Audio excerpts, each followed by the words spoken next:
세계 민담 이야기 우크라이나 편 물의 요정 루사르카. 아주 먼 옛날 러시아에 한 젊은이가 있었습니다. 그 나라의 높은 벼슬아치의 아들로 이름은 요세프라고 했습니다. 이 요세프에겐 매우 슬픈 고질병이 있었어요. 아침에 집을 나가 돌아올 때까지 어디에 가서 무엇을 했는지 전혀 기억이 나지 않았습니다. 말하자면 기억 상실증에 걸렸던 것이에요. 그런데 이상하게도 요세프는 요즘 아주 잘생기고 머리가 좋은 청년으로 변했습니다. 요세프가 지금 하고 싶은 것은 숲속에 사냥을 하는 일이에요. 그러나 요세프의 아버지는 아들에게 기억 상실증이 있으므로 좀처럼 허락해 주질 않았습니다. 숲에서 길을 잃어버리고 돌아오지 않으면 어쩌나 근심이 되었던 것이에요. 하지만 요세프가 너무나 간절히 부탁하기 때문에 하는 수 없이 이렇게 말했습니다. 너가 그렇게 원하니 별 수 없구나. 만일을 위해 하인 한 명을 딸려 보내니 그럴 줄 알아라. 요세프는 하인을 데리고 숲속으로 갔습니다. 두 사람은 숲속을 헤매고 다니다가 토끼를 발견했어요. 요세프는 총을 겨누어 쏘았지만 총알이 빗나갔습니다. 요세프는 토끼를 쫓아 달려갔어요. 하인도 그 뒤를 따라갔는데 어느새 요세프를 놓치고 말았습니다. 하루 종일 숲속을 찾아다녔으나 끝내 찾을 수가 없었습니다. 하인은 지치고 힘이 빠져서 집으로 돌아왔습니다. 요세프와 아버지에게 이제까지 있었던 일들을 말씀드리자 외아들을 잃은 슬픔에 주인은 몸을 가누지 못할 정도로 슬퍼했어요. 한편 토끼를 뒤쫓던 요세프는 온 숲속을 헤매다가 뒤늦게야 정신이 들었습니다. 자세히 보니 커다란 호숫가에 서 있는데 그 속에서 12명의 소녀들이 목욕을 하고 있는 게 아니겠어요? 소녀들은 모두 아름다워 눈이 부셨습니다. 소녀들의 모습에 사로잡힌 요세프는 넋을 잃고 바라보았어요. 그 소녀들은 물의 요정 루사르카들이었던 것입니다. 정신없이 소녀들을 바라보던 요세프는 이윽고 둑으로 기어올라가 그들이 벗어놓은 옷 가운데 하나를 집어들고 전에 있던 장소로 돌아왔어요. 잠시 후 소녀들이 물속에서 나오더니 옷을 입기 시작했습니다. 그런데 12명 가운데 11명은 옷을 찾아 입었으나 12번째 소녀만이 입을 옷이 없어져서 쩔쩔매고 있었습니다. 그때 요세프가 뛰어나오며 말했어요. 걱정하지 말아요. 아가씨 옷은 여기에 있습니다. 한데 이 옷을 돌려줄 테니 그 대신 나에게 집으로 돌아가는 길을 가르쳐 주지 않겠어요? 나 혼자서는 이 숲을 빠져나갈 수가 없군요. 발가벗은 물의 요정은 그런 무리한 요청을 받고도 어쩔 수가 없었습니다. 도리 없이 일행과 떨어져서 요세프를 위해 길을 안내해 주었어요. 그런데 요세프는 집으로 돌아온 뒤에도 옷을 돌려주려고 하지 않았습니다. 옷을 옷장 깊숙이 숨겨두고 루사르카에겐 다른 옷을 입으라고 강요했습니다. 물의 요정은 제 옷을 입지 않고는 숲으로 돌아가지 못합니다. 그리하여 계속 요세프 곁에 머무는 수밖에 없었고 마침내 그 아내가 되고 말았어요. 두 사람은 3년 동안 매우 행복하게 지냈습니다. 두 사람 사이에 아들도 태어났어요. 그러던 어느 날 아침 요세프는 아내 옷을 숨겨둔 옷장에 새 잠그는 걸 잊어버리고 볼일을 보러 나갔습니다. 요세프가 집에 돌아왔을 때는 이미 때가 늦어서 루사르카뿐만 아니라 태어난 지 얼마 안 되는 아들까지 자취를 감춘 뒤였어요. 요세프는 가슴이 찢어지는 것처럼 아팠습니다. 슬픔에 겨워 울다가 이 세상 끝까지라도 두 사람을 찾아 나서리라고 마음먹었어요. 요세프는 깊은 숲을 누비고 높은 산을 넘어서 정처 없이 찾아다녔어요. 산에서 짐승들을 만날 때마다 자기 아내 루사르카와 어린 아들을 보지 못했느냐고 물었습니다. 그러나 아무도 두 사람이 간 곳을 몰랐어요. 그러던 어느 날 요세프는 길에서 늙은 이리를 만났습니다. 여보게, 내 아내 루사르카와 아들을 못 보았나? 요세프는 식구들의 모습을 손으로 그려 보이며 이리에게 물었어요. 아니요, 난 못 보았어. 하지만 우리 형님은 보았을지도 모르겠구려. 이리는 그렇게 말하고 큰 소리로 울부짖었습니다. 그러자 순식간에 수많은 이리들이 몰려와서 무슨 일이냐고 물었어요. 첫 번째 이리가 그들에게 요세프의 딱한 사정을 설명해 주었습니다. 그런데도 루사르카와 아들의 행방을 아는 이리는 하나도 없었어요. 바로 그때 대단히 늙고 몸집이 큰 이리 한 마리가 다리를 쩔룩거리면서 나타났어요. 그 이리가 말했습니다. 아, 나는 그 사람을 알고 있어. 하지만 너무나 멀어요. 여기서 6만 킬로미터나 떨어진 곳에 있거든. 그렇게 먼 곳을 어떻게 찾아갈 수 있겠습니까? 요세프는 풀이 죽어서 눈물만 흘렸습니다. 그러자 그 늙은 이리가 만약에 젊은이가 내 등에 탈 용기만 있다면 데려다 줄 수도 있는데 하고 입을 열었어요. 요세프가 기뻐하며 이리의 등에 올라타자 눈 깜짝할 사이에 하늘 높이 날아올라 쏜살같이 달렸습니다. 이윽고 이리는 요세프를 어떤 오두막집 옆에 내려주었어요. 이리가 말했습니다. 저 오두막집에는 12명의 아가씨들과 함께 여자 마법사가 살고 있어. 젊은이 아내도 그 중에 한 명일 텐데 얼굴이 기억나오? 요세프는 고개를 끄덕거렸습니다. 그러자 이리는 빠른 걸음으로 달려갔어요. 요세프는 잠시 오두막집을 눈여겨보다가 그 주위를 걸어 다녔습니다. 그러자 갑자기 한 소년의 모습이 눈에 띄었어요. 요세프는 반가워서 얘야, 이 근처에 12명의 처녀가 살고 있다는데 너 알고 있니? 하고 물었습니다. 그러자 소녀는 네, 알고 있어요. 모두들 이 오두막집에서 살고 있는데 처녀는 11명이고 나머지 1명은 제 엄마예요. 하고 말했어요. 그 말로써 요세프는 이 소년이 자기의 아들임을 깨달았습니다. 요세프는 소년의 팔에 안고 오두막집 안으로 들어가 보았어요.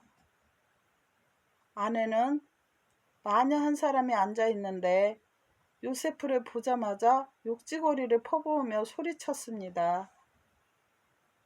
너는 아내를 찾으러 왔지? 좋아, 찾았으면 데려가라고. 하지만 이 12명의 아가씨 중에 찾아내야만 데려갈 수 있다는 걸 명심해. 이윽고 12명의 요정이 방으로 들어왔어요. 그러나 요세프는 너무나 꼭 닮은 12명의 아가씨 중에서 제 아내를 찾아내는 일이 쉽지 않았습니다.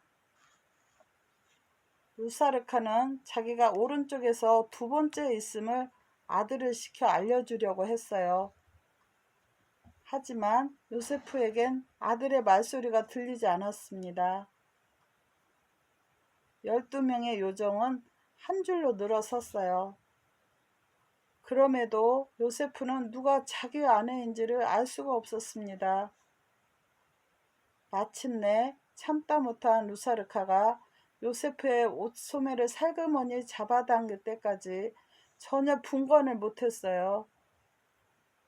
마녀가 그것을 눈치챘습니다. 화가 머리끝까지 치민 마녀는 소리를 질렀어요. 그 여자가 너의 아내인 건 틀림없어. 하지만 너희들은 내 눈을 속이려 했다. 그러므로 여기서 함께 사는 건 허락하지만 절대로 데려가지 못해. 이 집에서 마녀와 함께 살다니 그것이 요세프와 루사르카의 소망일 리가 없습니다. 그래서 두 사람은 마녀가 잠이 들 때까지 기다리기로 했어요. 두 사람은 매일매일 그때가 오기를 기다렸습니다. 그런데 마녀는 마치 하늘을 나는 매처럼 밤이나 낮이나 두 사람을 감시했어요. 새파란 눈에 불을 켜고 금세라도 달려들 것처럼 노려보았습니다. 그러던 어느 날 마침내 마녀가 꾸벅꾸벅 졸기 시작했어요. 기회를 노리던 루사르카는 재빨리 마녀의 마법의 빗자루를 빼앗아 남편과 아들을 뒤에 태우고 하늘로 올라갔습니다. 빗자루를 탄 세 사람은 산을 넘고 골짜기를 건너서 요세프의 집을 향해 날아갔습니다. 잠에서 깬 마녀는 요세프의 식구들이 자취를 감춘 걸 알고 옆에 놓인 마법의 부지깽이에 올라탔어요. 마녀를 태운 부지깽이도 하늘 높이 날아올라 새 식구의 뒤를 쫓았습니다. 이거 큰일 났는걸. 뒤에서 점점 다가오는 마녀를 보고 루사르카는 당황해하며 말했어요. 요세프는 얼굴이 하얗게 질려버렸습니다. 걱정하지 마세요. 어떻게 손을 써볼 테니. 루사르카는 남편을 안심시키고 급히 땅 위에 내려서 요세프를 호수로 바꾸고 아들을 연꽃으로 빗자루를 미루나무로 변신시켰습니다. 그리고 자신은 거위로 모습을 바꾸어 천천히 호수 위를 헤엄치기 시작했어요. 그러나 마녀는 루사르카가 거위로 변신한 것을 금세 알아차렸습니다. 그리하여 자기도 땅 위에 내려서면서 거위를 향해 입을 열었어요. 예쁘고 귀여운 거위야, 이리 오렴. 너에게 줄 선물이 있단다. 거위는 마녀가 던진 은나무의 열매가 있는 곳으로 다가가서 그것을 날개 아래 집어넣고는 냅다 도망을 쳤어요. 예쁘고 귀여운 거위야, 이리 오렴. 너에게 줄 선물이 있단다. 마녀는 또 그렇게 말하면서 이번에는 금달걀을 던졌습니다. 거위는 그것을 날개 아래 감추고는 또다시 화들짝 도망을 쳤어요. 마침내 마녀는 세 번째로 똑같은 말을 되풀이했습니다. 예쁘고 귀여운 거위야, 이리 오렴. 너에게 줄 선물이 있단다. 그러나 이번에는 거위가 마녀 옆으로 가려고 하지 않았어요. 왜냐하면 세 번째는 절대로 마녀의 손에서 도망칠 수 없음을 알고 있었기 때문이에요. 마녀는 둑에 앉아 거위가 가까이 오길 기다렸습니다.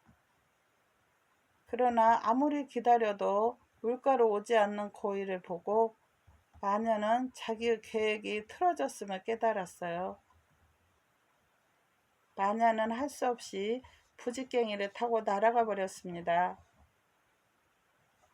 마녀가 간 것을 확인한 후 루사르카는 식구들을 모두 본디의 모습으로 되돌리고 집을 향해 날아갔습니다.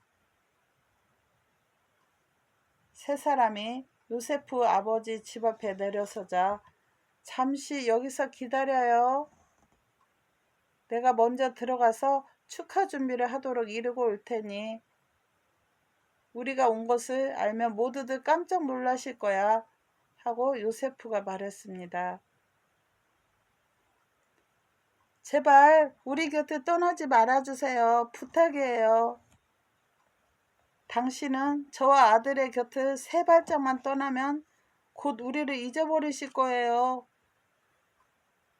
루사르카는 기억 상실증에 걸린 남편을 열심히 말렸습니다. 그런데도 요세프는 듣지 않고 혼자서 집으로 들어갔어요. 과연 요세프는 집안에 들어선 순간 이제까지 어디서 무엇을 했는지 완전히 기억을 상실하고 말았어요. 자기에게 아내와 아들이 있다는 것조차 깡그리 잊어버리고 그대로 아버지 집에서 살게 되었습니다. 그러던 어느 날 아버지가 말했어요. 우체통처럼 언제까지나 혼자서 살 셈이냐. 이제는 결혼을 해야지. 요세프는 아버지가 권하는 대로 선을 보고 신부감을 골랐습니다. 결혼식 준비도 다 갖추었어요. 요세프의 아버지는 결혼식에 많은 손님을 초대하여 성대한 무도회를 열기로 결정을 했습니다. 소문을 들은 루사르카는 자기도 참석할 결심을 하고 마녀에게 받은 은나무 열매를 쪼개어 그 속에서 나온 은으로 된 예복을 입었어요. 별처럼 빛나는 아름다운 예복으로 치장한 루사르카의 모습은 천사와도 같았습니다. 무도회에 초대받은 사람들은 일제히 루사르카가 쪽으로 눈길을 모았어요. 그런데도 기억을 상실한 요세프는 그 여자가 누구인 줄을 몰랐습니다. 신부를 젖혀두고 처음부터 끝까지 루사르카와 춤을 추었는데도 이튿날 두 번째 무도회가 열렸어요. 루사르카는 금달걀을 깨뜨려 그 속에 든 금으로 된 예복을 꺼냈습니다. 빛나는 태양처럼 아름다운 예복 차림의 루사르카에게 무도에 모인 사람들은 완전히 압도되었습니다. 요세프는 어제와 마찬가지로 하루 종일 루사르카의 손을 잡고 춤을 추었으나 그런데도 아직 그 여자가 자기 아내임을 몰라보았습니다. 루사르카의 마음은 찢어질 듯이 아팠습니다. 사흘째 되는 날 루사르카는 물의 요정의 옷을 입고 어린 아들의 손을 잡고 나타났어요. 루사르카가 측은한 음성으로 말했습니다. 요세프, 이것이 대체 어찌된 일인가요? 당신이 결혼을 하시다니 당신에겐 이미 저 같은 아내와 이런 아들도 있지 않아요? 이 한마디로 요세프의 기억이 되돌아왔습니다. 이제까지 있었던 모든 일을 상기한 것이에요. 요세프는 곧 결혼을 취소하고 새색시를 정중히 되돌려 보냈습니다. 그런 다음 아내와 아들을 가슴에 안고 길게 한숨을 내쉬었어요. 안도의 한숨을. 그 후 세 사람은 아주 행복한 삶을 누렸다고 합니다. 러시아 전래동화 바보 이방과 얼룩말. 아주 먼 옛날 어떤 곳에 세 아들을 둔 노인이 있었어요. 위에 두 아들은 똑똑하나 막내 아들 이반은 남에게 바보라는 소리를 들었습니다.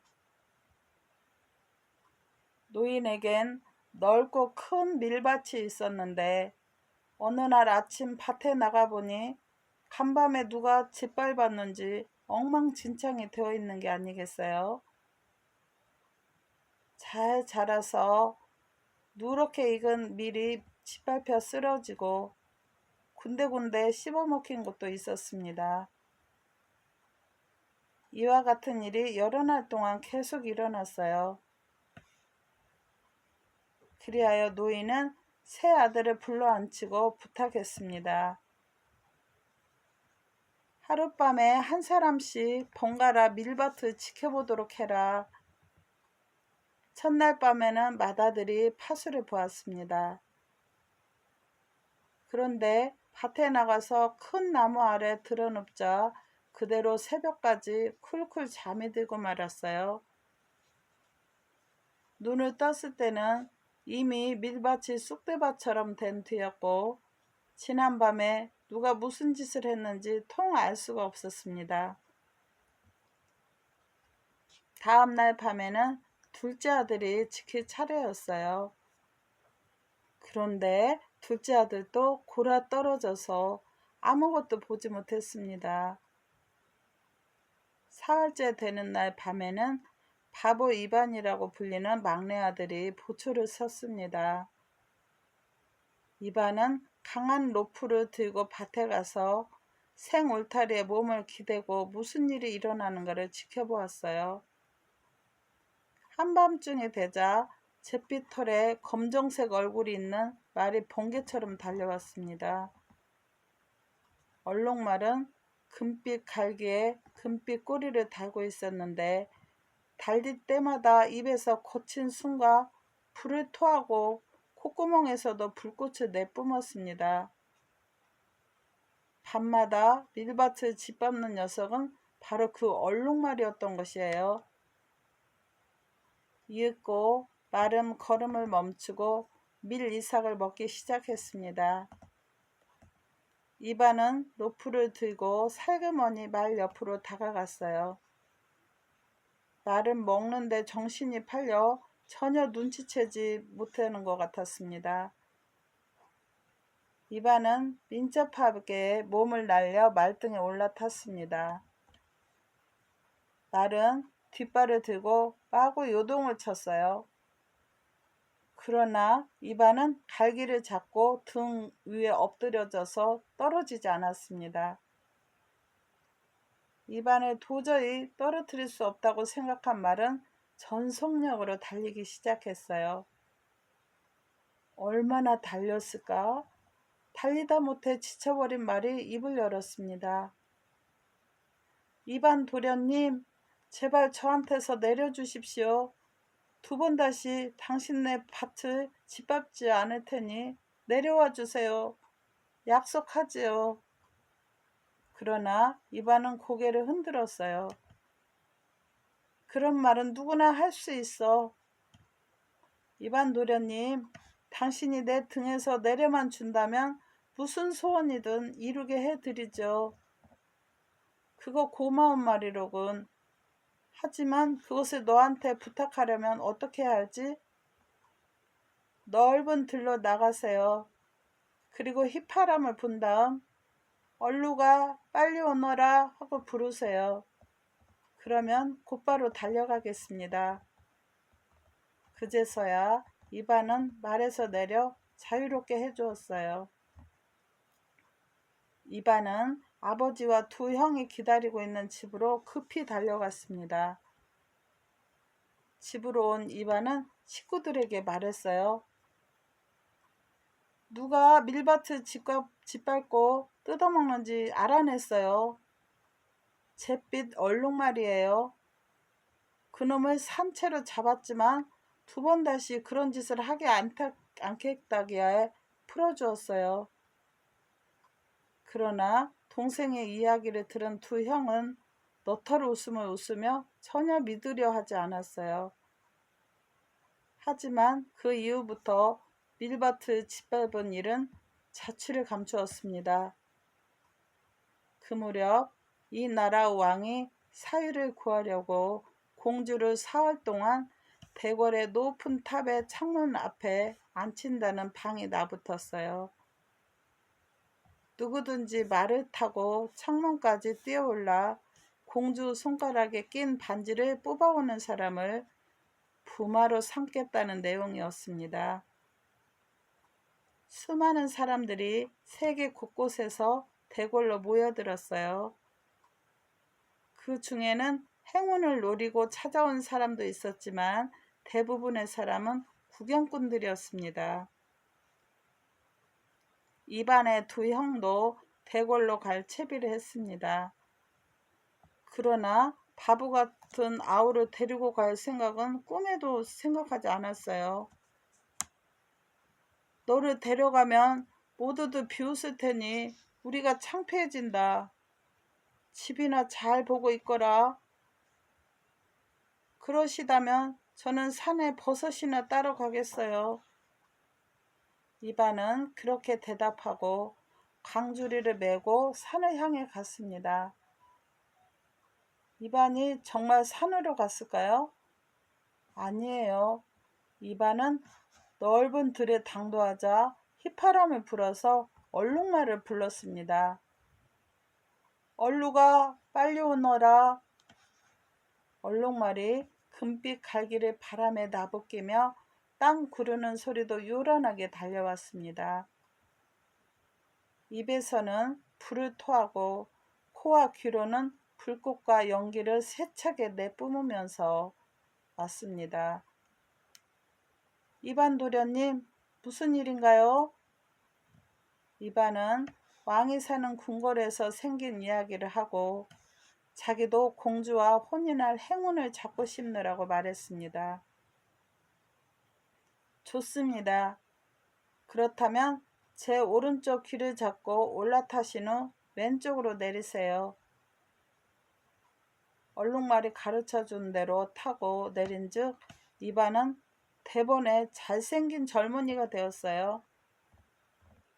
그 누구도 이반을 바보라고 부를 수 없을 정도로 훌륭한 젊은이로 번신한 이반은 말을 타고 의젓이 대궐로 향했습니다. 도중에 두 형을 만났지만 터덜거리고 걸어가는 형들은 이반이 누구인지를 알아보지 못하고 감탄의 소리를 질렀습니다.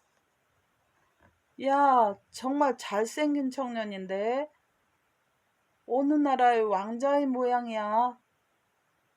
대궐 마당에 도착하니 말을 타고 튀어오르는 게 걱정될 만큼 수많은 사람들이 모여들어서 높은 탑 위를 쳐다보고 있었어요. 창 앞에 앉은 공주님은 어떤 청년이든지 반하지 않고는 견디지 못할 만큼 아름다운데 그 손가락에 눈부신 반지가 끼워져 있었습니다. 하지만 그것을 뽑아오기 위해 위험한 모험을 감행하려는 자는 아무도 없었어요. 잘못하다가는 목뼈가 부러질 것 같으니까요. 이반은 찰싹 채찍을 내리치고는 날과 함께 높은 탑 위로 뛰어올랐습니다. 거의 공주가 앉아있는 창 앞에 닿는가 싶더니 떨어지고 말았어요. 이반은 땅에 내려서자 그대로 말을 타고 그 자리를 떠나버렸습니다. 그런데도 이것을 본 사람들은 깜짝 놀랐어요. 이런 모험을 할 수 있는 젊은이가 있으리라고는 아무도 생각하지 않았기 때문이에요. 이반은 들로 달려오자 다시 전의 모습으로 바뀌었습니다. 산에 가서 광주리에 버섯을 가득 따 담고 어슬렁어슬렁 집으로 돌아왔어요. 두 형은 벌써 집에 돌아와 공주님의 탑에 도전한 용감한 젊은 이야기를 하느라고 정신이 없었습니다. 그러나 그 청년이 대궐로 가는 도중에 만난 자기 동생 이반님은 까맣게 모르고 있었어요. 이반이 말했습니다. 나 같으면 공주님이 계신 탑 위에 완전히 다다를 수 있었을 텐데, 그리고 째찍을 휘두르며 두 형님에게 인사를 했을 거야. 형들은 깜짝 놀라며 너가 무슨 재주로 그럴 수가 있느냐고 화를 냈습니다. 그 이튿날 두 형은 또 대궐로 갔어요. 어떤 사람이 공주가 있는 탑 위로 뛰어오르는지를 보기 위해서였습니다. 그러나 이반에게는 너는 집에서 손가락이나 빨고 있어 하며 데려가 주지를 않았습니다. 마음대로 하세요. 나는 산에 버섯을 따러 가겠어요. 이반은 대답하고 집을 나서자 들로 향했습니다. 그리고 휘파람을 불며 소리쳤어요. 얼루가 빨리 오너라. 얼룩말이 금빛 갈기를 바람에 나부끼며 땅을 차고 달려왔습니다. 입에서는 불이, 코와 귀에서는 불꽃과 연기를 내뿜었습니다. 무슨 일입니까, 이반 도련님? 이반은 오늘 다시 한번 공주님의 탑에 도전하고 싶다고 말했어요. 말이 시키는 대로 하자 이반은 어제와 마찬가지로 또 잘생긴 청년이 되었습니다. 대궐로 가는 도중에 또 형들을 만났으나 이반은 째찍을 한번 크게 울리고 나서 그대로 달려가고 말았어요. 대궐 앞 광장에는 벌써 수많은 사람들이 모여 있었습니다. 이반은 말 엉덩이에 째찍을 내리치고 껑충 뛰어올랐어요.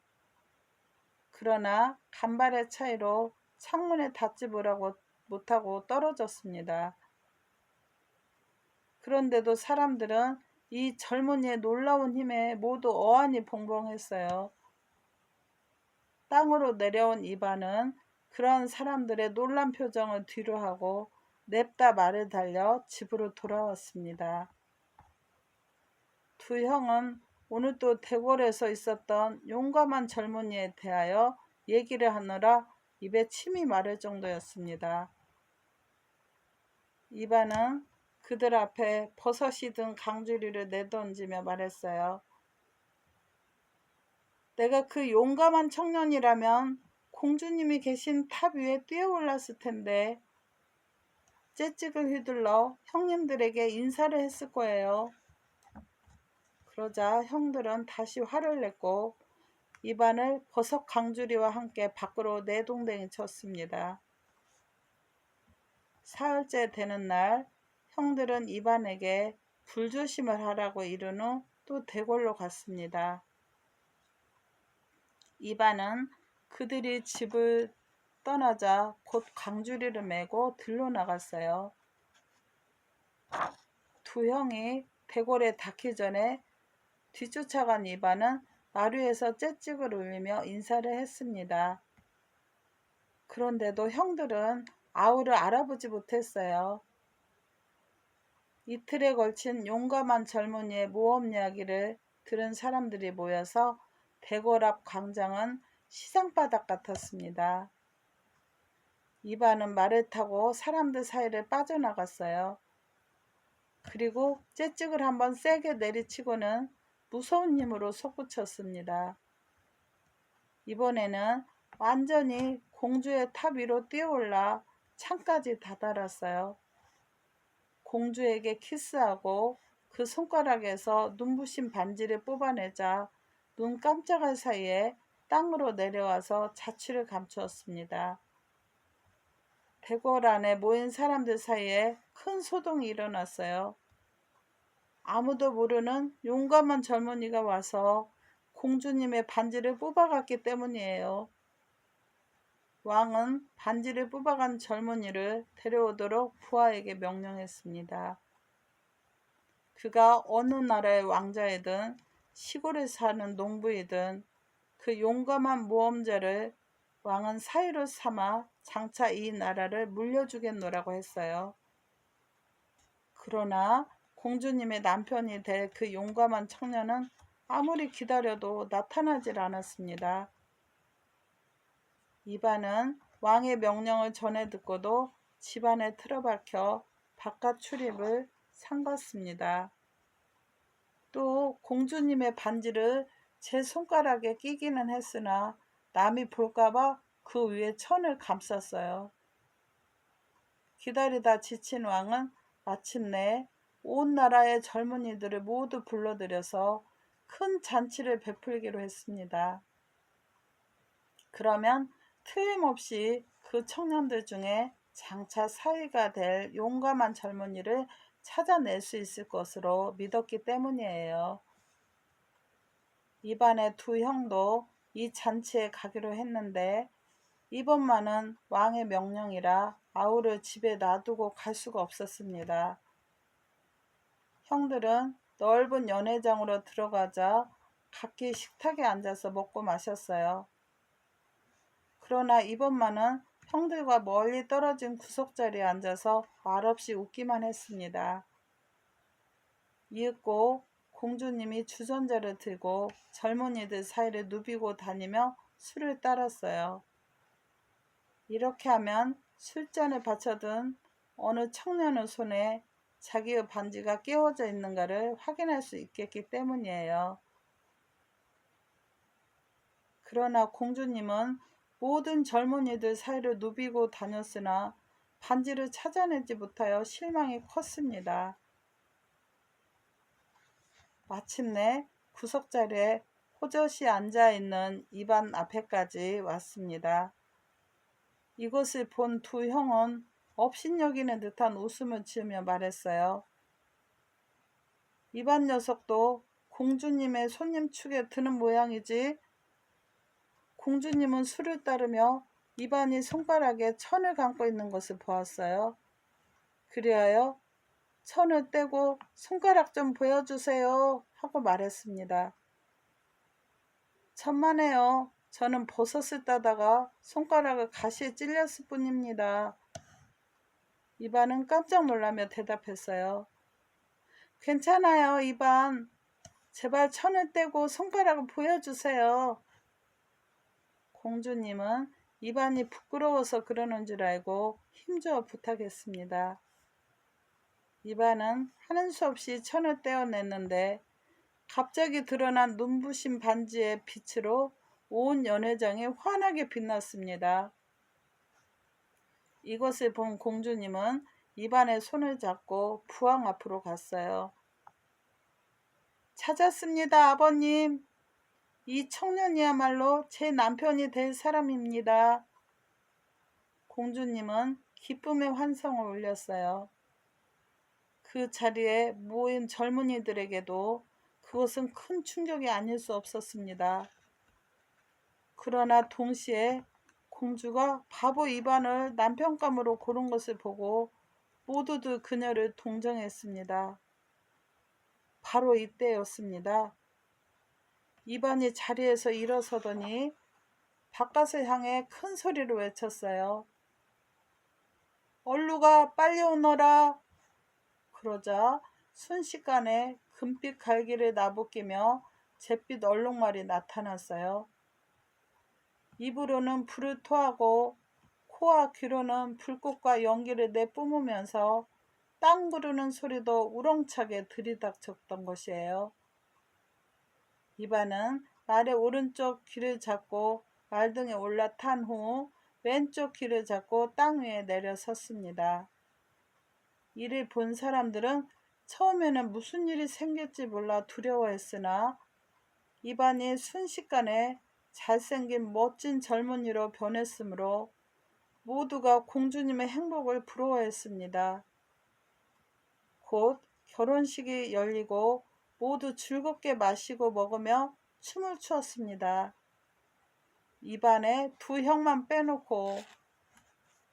그 이후부터 형들은 방구석에 틀어박혀 나오지 않았으며 두 번 다시 왕의 사위가 된 아우의 모습을 보지 못했다고 합니다.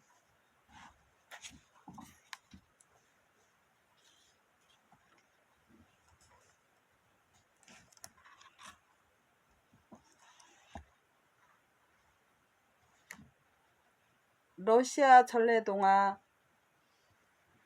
수 고양이 파라웨이. 어느 날 가난한 나무꾼이 숲속에 나무를 하러 갔습니다. 나무꾼은 잘 자란 소나무를 발견하고 그것을 쳐다보며 혼잣말을 했어요. 아, 정말 잘생긴 소나무로구나. 땔감으로 쓰기에는 아까운데, 그렇지? 잘라서 읍으로 지구가 목수한테 팔자. 나무꾼이 도끼를 끌어올려 힘껏 내리쳤을 때 갑자기 금빛 수염이 난 수고양이 한 마리가 뛰쳐나오며 날카로운 소리를 질렀습니다. 내 소나무를 자르려는 자가 어떤 놈이냐? 나무꾼은 깜짝 놀라 처음에는 누가 무슨 말을 하는지 알 수가 없었어요. 고양이가 말을 계속했습니다. 내가 누군지 알고 있나? 스코양이 파라웨이님이야. 이 소나무는 내가 사는 집이고 위에 있을 때는 노래를 부르고 밑에 있을 때는 말을 하지. 기분이 언짢아진 나무꾼은 용기를 내어 물었습니다.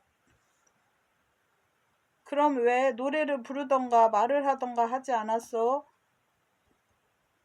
당신은 아무것도 모르는군.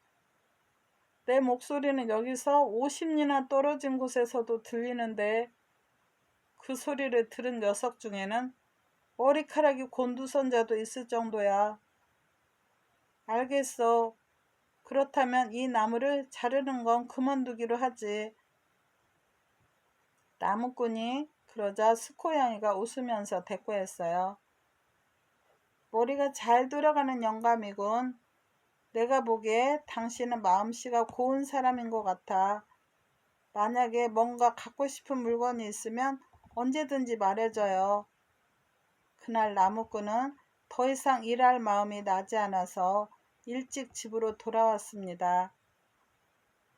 나무꾼은 숲속에서 있었던 일을 모두 아내에게 말했어요. 그러자 아내가 당신 참 어리석군요. 왜 그 고양이에게 새 집이 한 채 필요하다고 말하지 않았어요? 우리가 사는 이 집은 벌써 반쯤 쓰러져 가고 있지 않아요?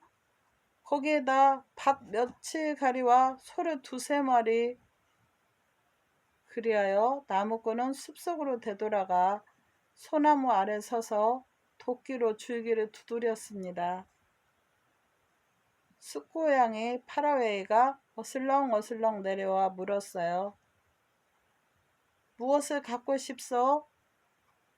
당신은 아까 갖고 싶은 것이 있으면 무엇이든 다 주겠다고 했죠. 실은 내 아내가 새 집과 밭과 가축을 달라고 말하라는 거요.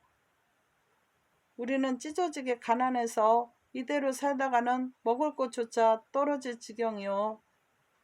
나무꾼이 말하자 수고양이 파라웨이는 집으로 돌아가 봐요. 당신의 소원이 벌써 이루어졌을 테니 하고 말했습니다. 나무꾼이 집에 돌아와 보니 과연 그 말대로 크게 달라져 있었어요. 다 쓰러져 가던 낡은 집 대신 새 집이 서 있고 그 주위를 기름진 밭과 초원이 둘러싸고 있었습니다.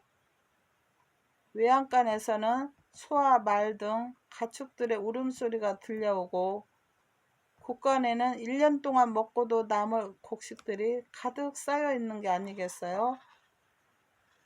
어쨌든 모든 것이 전과는 판이하게 달라졌습니다. 나무꾼의 아내를 제외하고는.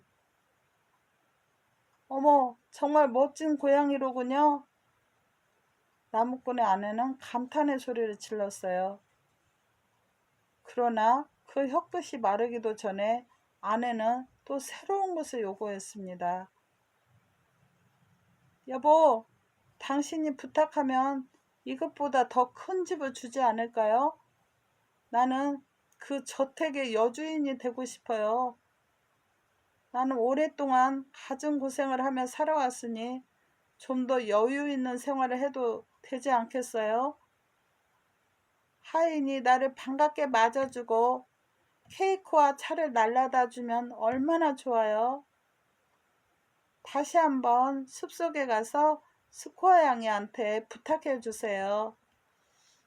공작이 사는 큰 저택을 달라고요. 그것이 바로 내 신분을 높여주는 일이에요. 사실 나무꾼은 더 이상 숲속에 가고 싶질 않았어요.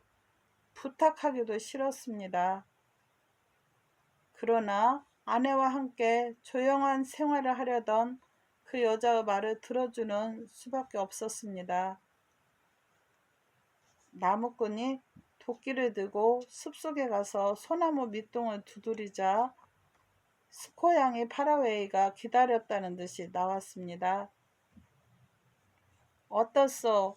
당신 아내는 새로운 집과 밭에 만족하던가요? 만족? 물론이죠.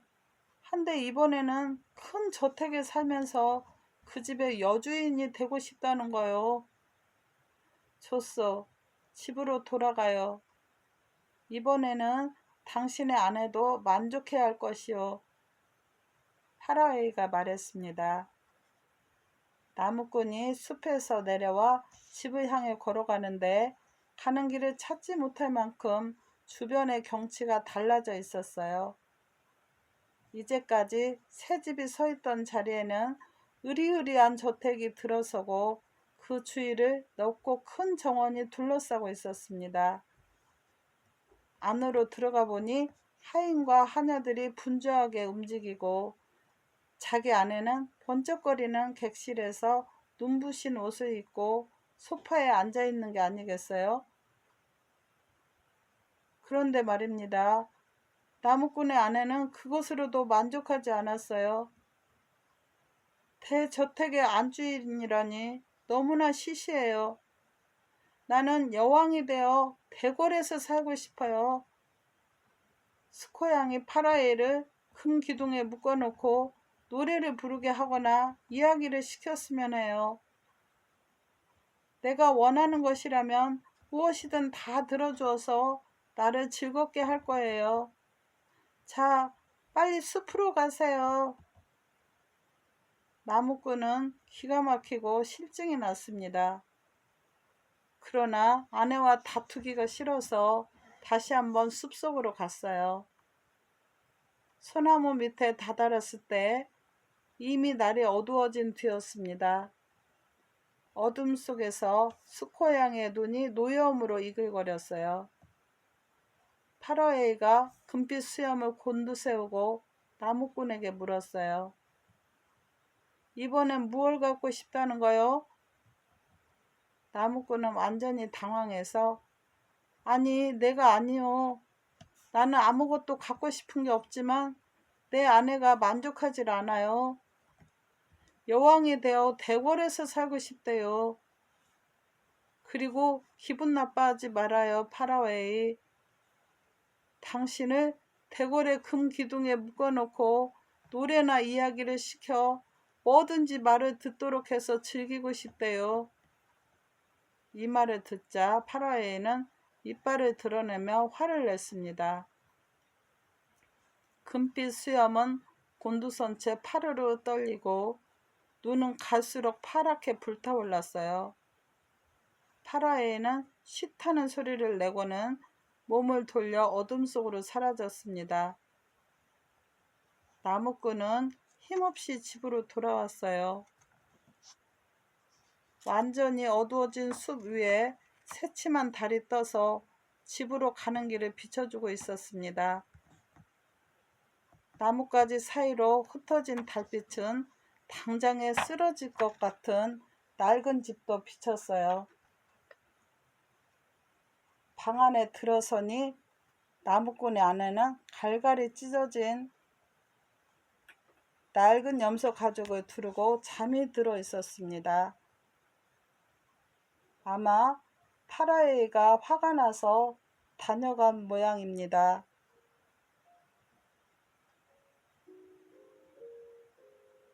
감사합니다. 사랑합니다. 매일매일 건강하시고 행복하세요.